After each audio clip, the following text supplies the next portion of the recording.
అనే ఒక ఎన్డీఎస్ఏ ఇచ్చిన రిపోర్ట్ అయితే వస్తుంది. Okay okay.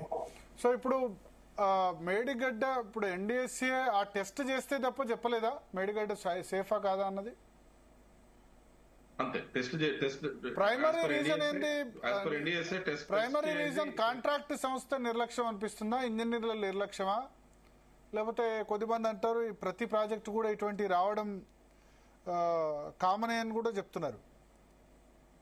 ఏదైనా సిస్టమిక్ ఇష్యూ అండి. సిస్టమ్ లో అందరూ ఉంటారు. సిస్టమ్ లో డిపార్ట్మెంట్ ఇంజనీర్స్ ఉంటారు, కాంట్రాక్టర్స్ ఉంటారు, అందులో గివ్ అండ్ టేక్ ఉంటుంది. సో అది there are various agencies that are investigating. Vigilance investigation జరిగింది, జ్యుడిషియల్ జరిగింది. ఎన్డీఎస్ఏ ప్యూర్లీ నేను ఇన్వాల్వ్ అయింది అంటే నేను అడ్వైజర్ గా ఉన్నప్పుడు ఎన్డీఎస్ఏ రిపోర్ట్ లో అంటే ఇన్వెస్టిగేషన్స్ నేను చూశాను ప్రత్యక్షంగా, ఇప్పుడు పరోక్షంగా చూస్తున్నాను. నాకు అవగాహన ఉన్నంత వరకు ఎన్డీఎస్ఏ టెక్నికల్ ఇన్వెస్టిగేషన్స్ చేసిన దానిలో నాకు అవగాహన తోటి నేను మాట్లాడుతున్నాను. అప్పుడు ఎవరి నిర్లక్ష్యం ఏందనేది ఆ రెస్పెక్టివ్ ఏజెన్సీస్ వాళ్ళ ఇన్వెస్టిగేషన్స్ వాళ్ళు చెప్పినవి తీసుకోవాలా. ఎందుకంటే నేను అందులో పార్ట్ అప్పుడు లేను కాబట్టి I cannot comment. But system involves all stake holders. Okay okay. So ఇప్పుడు కామన్ సెన్స్ తో నేను చెప్పేది ఓవరాల్ గా సరే ఇప్పుడు 94,000 కోట్ల రూపాయలు కాళేశ్వరం ప్రాజెక్టు ఖర్చు అనేది. ఇప్పుడు తుమ్మిడి ఎట్టి మేడిగడ్డ ఇవి పక్కన పెడితే ఇప్పుడు రాష్ట్ర ప్రజలకి, తెలంగాణ రాష్ట్ర ప్రజలకి బెనిఫిట్ కావడం ఎట్లా? దీని నుంచి బెస్ట్ సొల్యూషన్ ఏంటి? మళ్ళీ తుమ్మిడి ఎట్టి దగ్గర వీళ్ళు కడతాము అని అంటారు కాంగ్రెస్. కట్టాల్సిన అవసరం ఉందా లేదా? ఇప్పుడు దీనిలో వేరియస్ థింగ్స్ మనం చూడాలి భరత్ గారు. ఒకటేంటంటే tax payers money is spent. So every penny spent needs to be, we should try to reuse. Or use or reuse, use for our people. So ఆ మోటో అయితే ఎవరికైనా ఉంటుంది. తుమ్మడెట్టి దగ్గర ఆల్రెడీ కాళేశ్వరం, మేడిగడ్డ, అన్నారం, సుందిల దగ్గరికి మూవ్ అయిన తర్వాత కూడా ప్రాజెక్ట్ అందులో పార్ట్ లోనే తుమ్మడెట్టి దగ్గర 20 TMC అప్రూవల్ ఉంది మనకు. సో తుమ్మడెట్టి దగ్గర కూడా ఒక బరాజ్ కడతాం అనేది కాళేశ్వరం డిపిఆర్ అప్రూవల్ లోనే ఉంది. సో కొత్తగా తుమ్మడెట్టి దగ్గర బరాజ్ కట్టాలా వద్దా అనేది ప్రశ్న లేనే లేదు. ఎందుకంటే తుమ్మడెట్టి దగ్గర ఒక బరాజ్ కట్టాలనేది that was part of the Kaleshwaram DPR approval itself. కాకపోతే 195 TMC మేడిగడ్డ, అన్నారం, సుందరి నుంచి వాడతాము, 20 TMC తుమ్మడిహట్ నుంచి వాడతాము, ఇంకో 20 TMC ఎల్లంపల్లి నుంచి వాడతాము పై నుంచి వచ్చేది. ఇదంతా కలిపి 235 TMC ఓవరాల్ గా కాళేశ్వరం ప్రాజెక్ట్. కాబట్టి 20 TMC. నాదొక ప్రశ్న ఇక్కడ ఎల్లంపల్లి ప్రాజెక్ట్ నుంచి లాస్ట్ 7-8 సంవత్సరాలు ఈ ప్రాజెక్టు పూర్తయినప్పటి నుంచి సగటు ప్రవాహం 200 TMCలు కిందికి పోయినాయి ప్రతి సంవత్సరం కూడా, 200+ TMC. అసలు ఈ మేడిగడ్డ, అన్నారం, సుందిల్లాలో తుమ్మిడేటి కాకుండా ఎల్లంపల్లి నుంచే లిఫ్ట్ చేయొచ్చు కదా. ఇప్పటి వరకు 7-8 సంవత్సరాలు 200 TMCలు ప్రతి యావరేజ్ గా కిందికి పోయినాయి. కొన్ని సంవత్సరాలు 400 TMCలు కూడా కిందికి పోయిన సందర్భం ఉంది.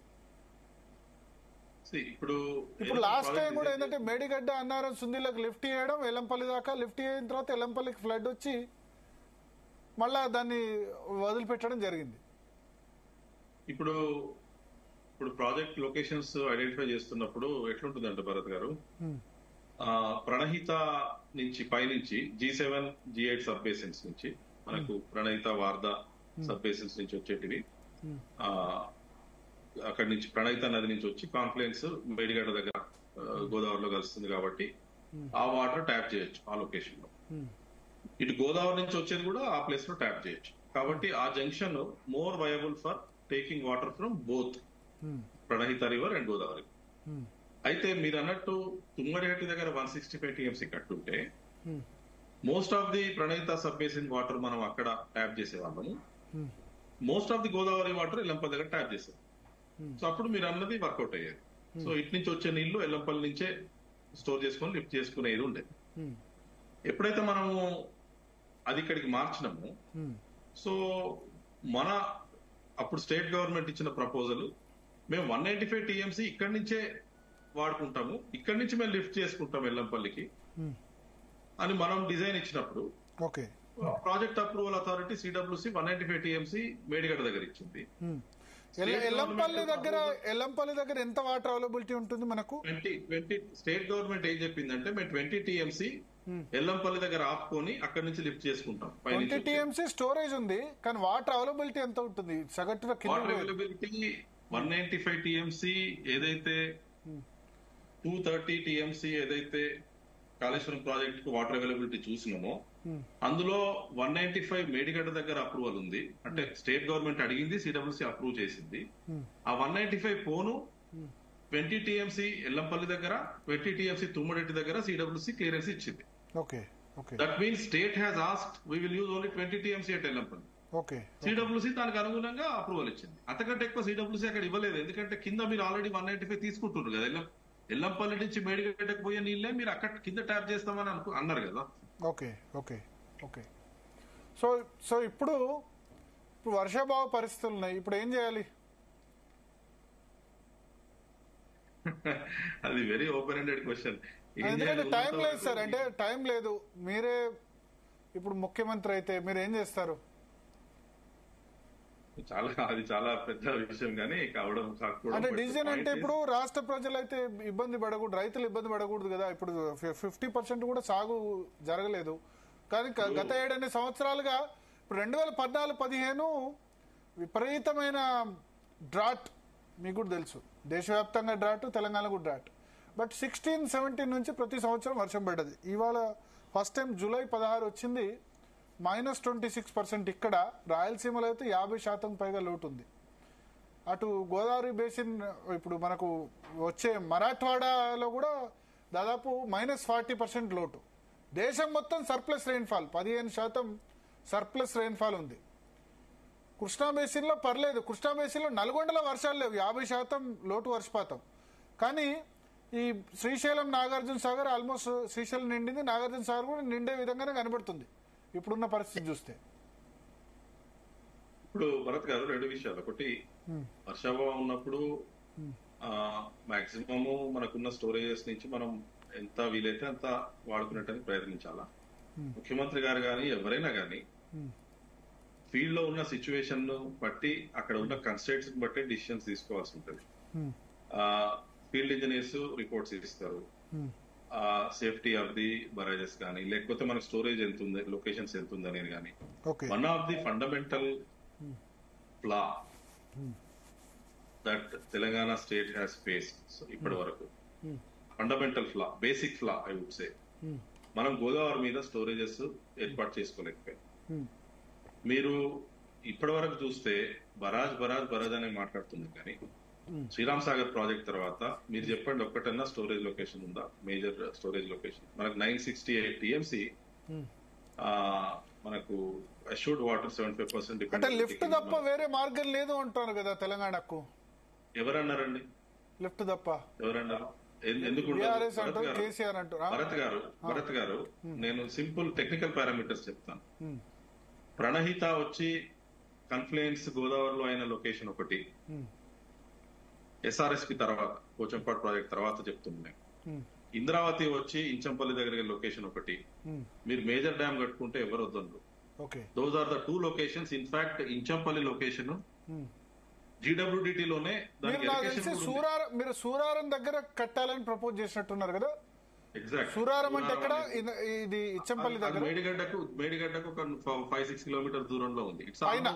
ఇంకా పైన కాన్ఫ్లుయెన్స్ ఆఫ్ ప్రణహిత కాన్ఫ్లుయెన్స్ జరిగిన తర్వాత ఉంటుంది సూరారం. అంటే basically it is the in principle idea of Medigadda or Kaleshwaram or Suraram is same. అక్కడ మేజర్ డ్యామ్ కట్టుకొని ఉంటే ఓన్లీ ప్రాబ్లమ్ భరత్ గారు, మీరు అన్నట్టు ఎవరన్నా గానీ అది any person who might have said it is not possible, only ఒకటే రీజన్ ఏంటంటే ముంపు గురయ్యే ప్రాంతం. ముంపు మన రాష్ట్రంలో గురయ్యేదానికి మనం ఎలాగో కంపెన్సేషన్ ఇచ్చుకోవాలా, పక్క రాష్ట్రంలో జరిగేదానికి ఎస్ మహారాష్ట్రలో ముంపు గురయ్యే ఛాన్స్ ఉంది. నేను చెప్పిన 115 మీటర్స్ ఎఫ్ఆర్ఎల్ లో గనక సూరారం దగ్గర కట్టుంటే 88 టీఎంసీ స్టోరేజ్ మనం చేసుకునే అవకాశం ఉండే. మీకు 4 times ఫిల్లింగ్. ఒక డ్యామ్ కడితే, డ్యామ్ ఇది నాట్ బరాజ్, ఒక డ్యామ్ కట్టినప్పుడు ఒక సీజన్ లో మీరు 4 times ఫిల్లింగ్ వాడుకోవచ్చు. అంటే ఫిల్ చేసుకొని తీసుకెళ్తాం కెనాల్స్ నుంచి, డిస్ట్రిబ్యూటర్స్ నుంచి మళ్ళీ ఫిల్ చేసుకుంటాం 4 times. 80-82 అంటే ఆల్మోస్ట్ 350 టీఎంసీ మనం ఆ డ్యామ్ నుంచి యూజ్ చేసుకునే వెసులుబాటు ఉంటాయి. సో మీ ఉద్దేశంలో సూరారంలో 80 టీఎంసీల భారీ రిజర్వాయర్ అంటే ఇప్పుడు మనకు ఎస్ఆర్ఎస్పి 110 ఉండే, ఇప్పుడు పూడిక వల్ల 80కి పడిపోయిందా? 135 టీఎంసీకి ఉంది, దాన్ని 90కి వచ్చింది, ఇప్పుడు 75 దాకా వచ్చింది. నాగార్జున సాగర్ తర్వాత శ్రీశైలం లాగా ఒక డ్యాము లేదా 2 డ్యామ్స్ మనం కట్టుకునే వెసులుబాటు మనకు ఉండే. ఒకటి సూరారం, ఇంకోటి ఎక్కడ? ఇచ్చంపల్లి కానీ ఇచ్చంపల్లి చాలా తక్కువ దూరం ఉంటుంది. మీ 80 టీఎంసీలు అంటే Ichampalli Sooraram backward 25 TMC GWDT numbers allocate చేసింది ఆ ప్రాజెక్ట్. కానీ రిమైనింగ్ వాటర్స్ ఏదైతే G10 సబ్ బేసిన్ లో అక్కడ పైనుంచి మనకు G5, G6, G7, G8 Indravati sub basin, G9 నుంచి G10 మన లోవర్ గోదావరి సబ్ బేసిన్, ఈ రిమైనింగ్ వాటర్స్ అని మనకి ఇచ్చింది. సో ఇచ్చంపల్లి దగ్గర మీరు ఈ 968లో 300 వాడుకుంటారా, 400 వాడుకుంటారా, మన ఇష్టం. Apart from that 85 which GWDT has said. Only problem was combined Andhra Pradesh లో అప్పుడు ఛత్తీస్గఢ్ లేదు, మధ్యప్రదేశ్ ఉండే. మధ్యప్రదేశ్ లో ముప్పు గురైద్దనే ఒక దీని మీద అప్పుడు కంబైన్డ్ ఆంధ్రప్రదేశ్ లో మన వాళ్ళే అమ్మో వాళ్ళకి ముప్పు గురైతుంది అని మనకు అన్యాయం జరిగింది అప్పుడు యునైటెడ్ ఆంధ్రప్రదేశ్ లో. తర్వాత తెలంగాణ ఫామ్ అయినాక మనకు ఈ వేరియస్ ప్రాజెక్ట్స్ కు మనం వాటర్ ప్లాన్ చేసుకునేసరికి ఇంచపల్లి దగ్గర అంత వాటర్ యూజ్ చేసుకునే అంత వెసులుబాటు మనకు లేకుండా పోయింది ఒకటి. రెండోది ముంపు అనేది still it is a problem. ఇప్పుడు సూరారం దగ్గర 80 టీఎంసీలు, ఇప్పుడు ఇచ్చంపల్లి దగ్గర ఎంత టీఎంసీలతో స్టోరేజ్ కట్టొచ్చు రిజర్వాయర్? ఇప్పుడు మనము ఆల్రెడీ 968 లో ఏవైతే ప్రాజెక్ట్స్ ఎలకేషన్స్ చేసేసుకున్నామో పోయినాక ఇప్పుడు ఇంచంపల్లి దగ్గర మేజర్ డ్యామ్ కట్టి స్టోరేజ్, కాళేశ్వరం దగ్గర మేజర్ డ్యామ్ కట్టి స్టోరేజ్ అనేది gone fast. Because we have already committed to various projects, various barrages, various planning has happened, construction has happened. ఇదంతా జరిగింది. అది కాకుండా మీరు అన్న దాని ప్రకారం సూరారం దగ్గర 80 టీఎంసీల స్టోరేజ్ ప్లస్ ఇచ్చంపల్లి దగ్గర ఎంత స్టోరేజ్ తో కట్టాల్సి ఉండే? ఇచ్చంపల్లి దగ్గర ఒరిజినల్ గా 112.5 మీటర్స్ FRL తోటి 350 టీఎంసీ స్టోరేజ్ ప్లాన్ ఉండింది. 350 టీఎంసీ అది మనం కనుక 112.5 మీటర్స్ FRL తోటి మనం ఛత్తీస్గఢ్ ని మహారాష్ట్రను ఒప్పించుంటే ఈ జిందా తెలిసిమాత్ లెక్క ఒక ఈ 2 డ్యామ్స్ తోటే మనం మొత్తం తెలంగాణ కంప్లీట్ గా. ఇప్పుడు ఎస్ఆర్ఎస్పి ఎల్లంపల్లి దగ్గర కూడా మధ్యలో ఏమైనా కట్టొచ్చా? చాలా వాటర్ వస్తుంది కదా. బరాజెస్ కట్టుకోవచ్చు మేజర్ స్టోరేజ్ లొకేషన్స్ గా. ఎందుకంటే కాన్ఫ్లుయెన్స్ ఆఫ్ మనకు భరత్ గారు ఎప్పుడైనా Pranahita and Indravati are golden spots. ఎందుకంటే పైనుంచి గోదావరి మెయిన్ రివర్ లోంచి వచ్చేది ఆ G1, G2, G3, G4 sub basins లో డెఫిసిట్ ఉంది. మనకు సర్ప్లస్ అంటే వాటర్ 75% డిపెండబిలిటీ అవైలబుల్ ఉంది. మనకు అలొకేటెడ్ వాటర్ ఎల్లంపల్లి తర్వాత Pranahita sub basin, Indravati sub basin. కాబట్టి ఆ 2 confluence points correct points. Major అదే చేసింది కదా మరి బీఆర్ఎస్. మేడిగడ్డ, అన్నారం, సుందిల్లా బ్యారేజ్ కట్టింది అదే కదా. అదే బరాజెస్ కట్టింది. బట్ నా పర్సనల్ ఒపీనియన్ డ్యామ్ కట్టి ఉంటే it would have been much better for various other reasons. Sriram గారు ఒక్క నిమిషం మీరు లైన్ లో ఉండండి. మనతో పాటు గోరంట్ల బుచ్చయ్య చౌదరి గారు, senior most MLA Andhra Pradesh assembly నుంచి.